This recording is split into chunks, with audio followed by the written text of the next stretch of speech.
Ce mot vient du grec ancien et de l'anglais. Et donc, en gros, il désigne la mue des arthropodes.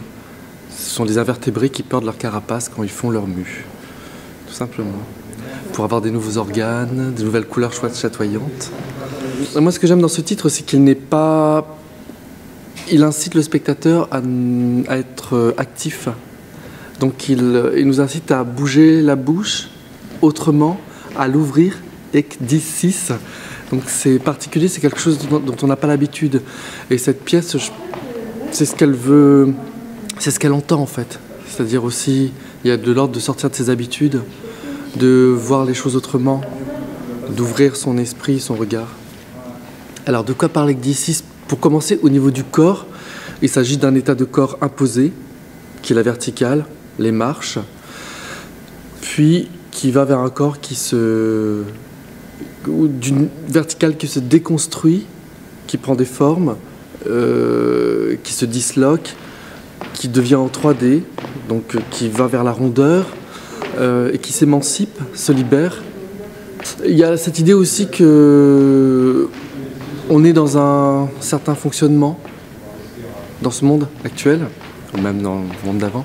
On est dans un certain fonctionnement et moi par là j'aimerais montrer aux gens qu'on peut fonctionner autrement, qu'on peut agir autrement, qu'on peut accepter les différences des autres, qu'on peut voir les autres d'une autre façon. Voilà, je pense que c'est pas mal c'est en rapport avec l'actualité, ouais, je pense. Oui, en 2017, j'ai rencontré une femme transgenre qui a partagé avec moi et avec la compagnie, avec l'équipe, son parcours de transition. Donc, toutes les différentes étapes de la transition, en fait, de homme à femme. Voilà, en fait, ça a été le déclencheur de ce projet.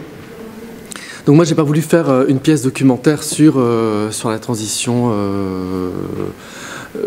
d'identité sexuelle. Hein. C'est pas mon travail. Je suis pas très fort là-dedans. Mais voilà, j'ai pris ça comme un parallèle pour parler de la transformation du corps et toutes les capacités du corps à se transformer, à devenir polymorphe, protéiforme. Mais par rapport à ça, il y a pas que le corps. Enfin, je me dis que si le corps travaille, c'est que l'esprit travaille. Ça va aider aussi peut-être l'esprit à devenir protéiforme, disponible et polymorphe. Pour moi, le corps est un langage qui va au-delà évidemment de la parole. Il y a des choses qu'on comprend, qu'on peut comprendre sans forcément les dire. Ça fait appel à des strates du cerveau qu'on n'utilise pas. Voilà, c'est une autre façon de communiquer pour moi et je ne peux pas dire autre chose que ça. Je pense qu'avec le corps, avec une certaine gestuelle, on peut très bien véhiculer certains sens. Voilà, on n'a pas forcément toujours besoin des mots. Ce sont des rencontres. Je reviens à cette histoire en fait de langage qui est au-delà des mots. C'est-à-dire qu'on sent que cette personne va correspondre au projet que je vais faire. Je sens que par rapport à la thématique choisie, elle a quelque chose à dire et qu'elle va être sensible à ça. Et c'est vrai que Jérôme Marin, c'est un super artiste, un très très très très bon grand chanteur, voilà, qui correspond au projet et avec qui j'avais envie de travailler depuis un moment. Voilà, il a une gamme d'octaves large. Après, vous savez, moi je travaille sur la transe quand même. Cette pièce, elle est conçue comme une cérémonie et comme une transe, un peu comme toutes mes pièces. Voilà, la musique d'Anthony Laguerre est répétitive, elle propose une progression lente et qui travaille en accumulation. Moi, j'arrive avec un certain canevas ou des idées, la thématique, plus ou moins une structure des volontés, des désirs dans la pièce. Et après, oui, il m'inspire, bien sûr. Il m'inspire, je fais aussi par rapport à eux. Et ce qui est intéressant, c'est que j'ai prévu des choses, par exemple, pour la pièce, mais à leur contact, les danseurs, chanteurs, musiciens, le propos peut changer, la forme change, on évolue. C'est ça qui est intéressant. Ce qui est intéressant, c'est que J'espère que ça... Enfin, c'est un peu comme l'évolution de l'homme, des cellules humaines, quoi. Les gens vont me trouver complètement perché, mais j'espère bien.